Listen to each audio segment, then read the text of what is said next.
Welcome back, Heroclix fans. This is Ryan with Glass Cabinet Films.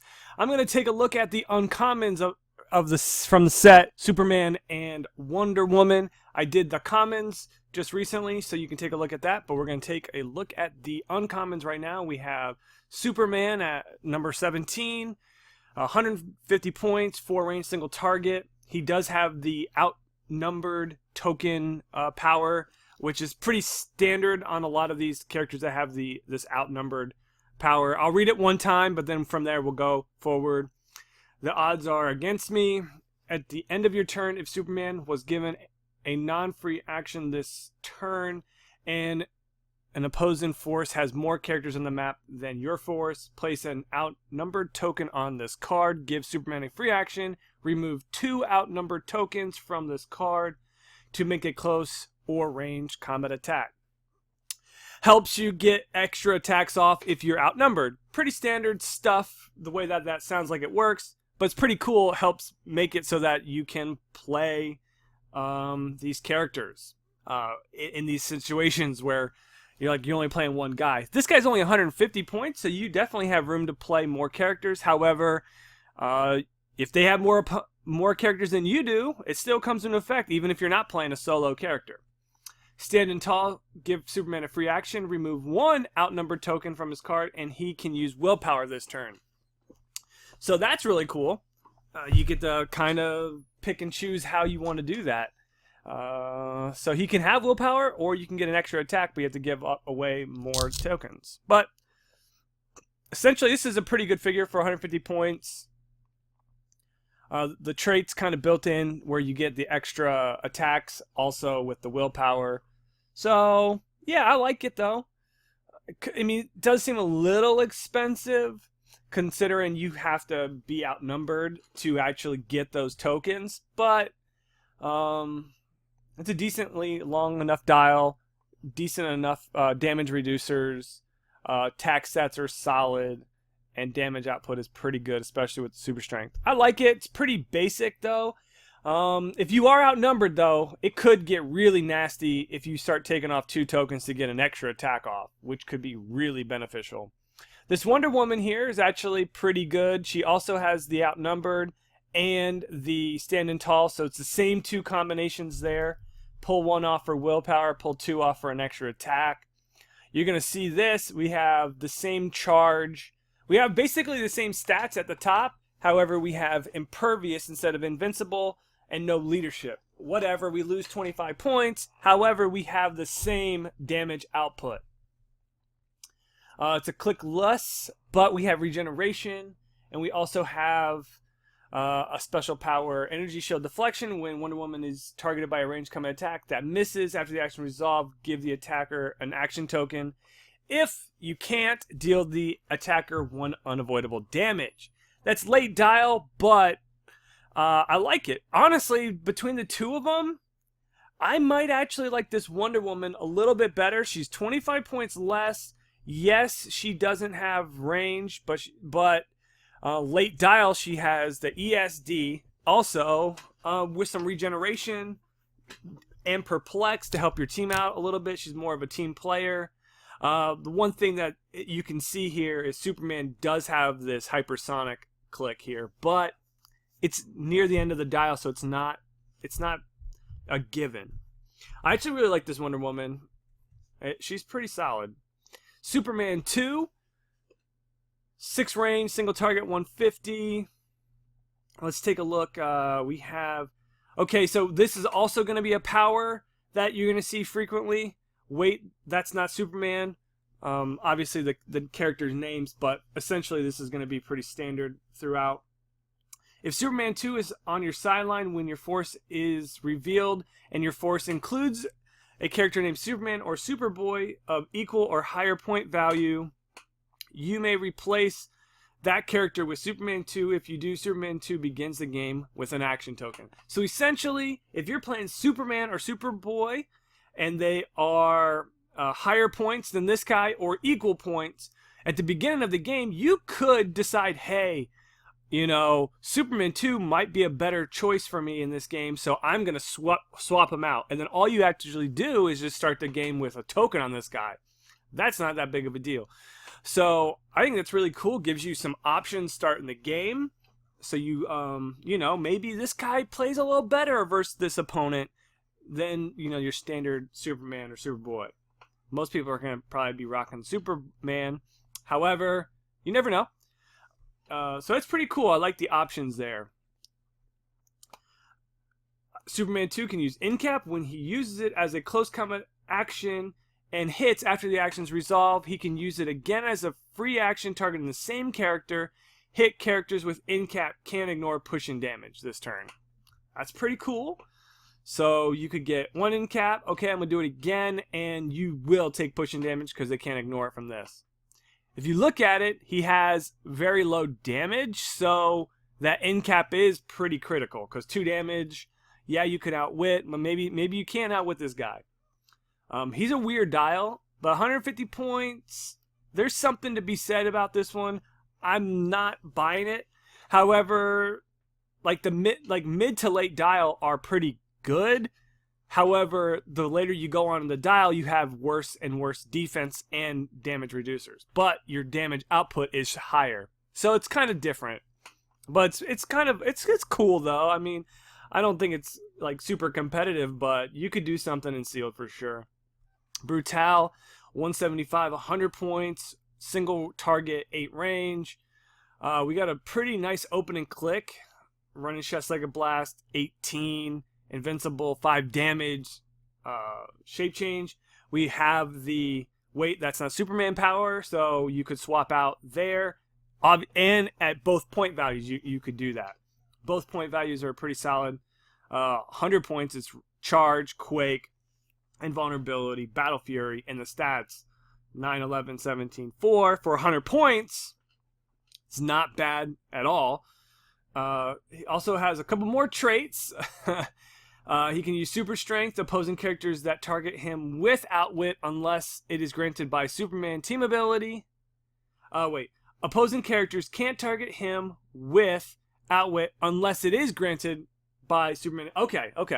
So, yeah, I mean, that's very situational. In this set, it might be more of a factor, but in Constructed, not a lot of people are going to be getting Superman enemy outwit. But in this set, sealed, it could be a factor, but maybe not. Also, when Brutal is closer to the opponent's starting area than his own, he can use willpower. So if he's in the face of the opponent on that side of the board, he gets willpower, which is great. So you can't, you know, it's good in the sense that if you're playing like that, but if you wait and you hold back, you don't get the willpower. So it is situational, but you have the ability to give yourself that willpower if you play that way. When a friendly character with the Apocalypse keyword is closer to an opponent's starting area than its own, modify the character's attack value by +1. That is pretty good as well. So not only does he get willpower, a friendly character with Apocalypse keyword gets +1 if they're also closer to the starting area. He has Apocalypse keyword, so he'll get that bonus to attack. And he'll give that to everyone on his team. It's pretty good. I actually kind of like that. It's a pretty fun figure, and it's very aggressive figure. Hawkgirl, 75 points, 5 range, single target. Pretty standard stuff here. Running shot, precision strike with only 10 attack and 2 damage. Perplex, yeah. ESD 17. Straightforward. But let's see what this trait does. Beginning of your turn, if Hawkgirl is occupied, printed, hindering terrain, you may roll a d6 that cannot be re-rolled. On a roll of 6 once per game, you may choose an object that costs 8 or less from outside of the game and place it in her square. If it can be equipped, equip it. So essentially, you play her as a support piece with her perplex, maybe kind of a light secondary attacker. She's kind of hard to hit. She's got running shot. A very light secondary attacker with support powers, perplex. So, okay. And then the whole time you're trying to get that 6. If you get the 6, now you get to bring in an object that costs 8 or less. Could be beneficial there. There's some stuff you could do. I would say the chances of you rolling a 6 at some point in the game is pretty good. However, it is iffy at what point in the game you're going to get it. You may not get it soon enough. So can't really count on it. But it's kind of cool. Red Tornado, this is the female Red Tornado. 5 range, single target, 95 points. A bunch of sidestep, some TK, super senses, and outwit. So looks like a support piece here. TK, outwit. Can use Force Blast normally or as a free action when she activates Force Blast after the action's resolved. If the target is still adjacent to her, deal the character 1 penetrating damage. That's pretty interesting. Can use it normally or as a free action when she activates. See, now that could be, you could like run up to someone, activate the Force Blast as a free action. Hopefully you position yourself that you knock them into a wall, then they're still next to you, and then they take another penetrating damage. That could be really brutal, actually. That could be really nasty, if I read this correctly. You can use it normally or as a free action. Yeah, as a free action, you'd be able to move, hit up that Force Blast. Ooh, that's actually pretty good. That's actually a really nasty power. Because you don't even need to roll. Like as I'm thinking this through here, if it reads the way that I'm reading it, Force Blast is not an attack roll, so you just run up to him as a free action, hit him up with that Force Blast, hit him into a wall or whatever, and then they'll take that damage, and then if they're still next to you, they take another click of penetrating damage. So you could literally get a lot of damage off of free stuff. That's really good. You can move for 9, sidestep. Okay, now I'm gonna do another free action to Force Blast. Oh, because Force Blast is not normally a free action, but it says you can use it as a free action as well. It seems pretty crazy. Yeah, that's cool. Mermaid, sidestep, in cap, 16-0. When targeted by an attack by an opposing character that can't use willpower, modify her defense by +2. Okay. So she's just an in-capper, 33 points, in-capper with a solid attack. When she pops off of that, she turns into a healer. That's not bad, actually. This is not bad. Because if you want her just as a 33-point support piece, you can do that, and she's fairly cheap. So I like that idea too. It's just a way to look at playing that figure. We have Apollo here. Apollo starts off with Running Shot, Pulse Wave, Impervious, 18, 4 damage prob. That's really strong top dial. It is 200 points, single target, 8 range. Let's see, we have improved targeting, ignores hindering terrain. Doesn't really need to worry about that when you're using Pulse Wave. However, it could come into play if you don't have the range for Pulse Wave. Also, Apollo can't be target of outwit or probability control from opposing characters unless the target character has a higher point value or has a deity keyword. So that's situational, most likely. This is a 200-point character. You're probably not going to be the target of outwit or probability. Deity possibly could come up, but most of those characters are expensive as well. So that might, outwit is probably not going to be a factor on this character, and prob is which is really nice. Also, from pretty much mid dial to late dial, when Apollo hits an opposing character that the opposing character must choose, this attack deals penetrating damage, or that character cannot attack Apollo until your next turn. Either situation is pretty good.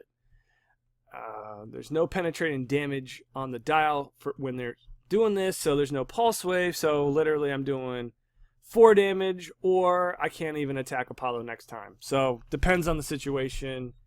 Apollo's looking pretty good here because he's not going to be return the attack, or he's going to do 3 or 4 damage penetrating, which is always nice. Okay, so now we have Cersei, 7 range, 2 targets, 115.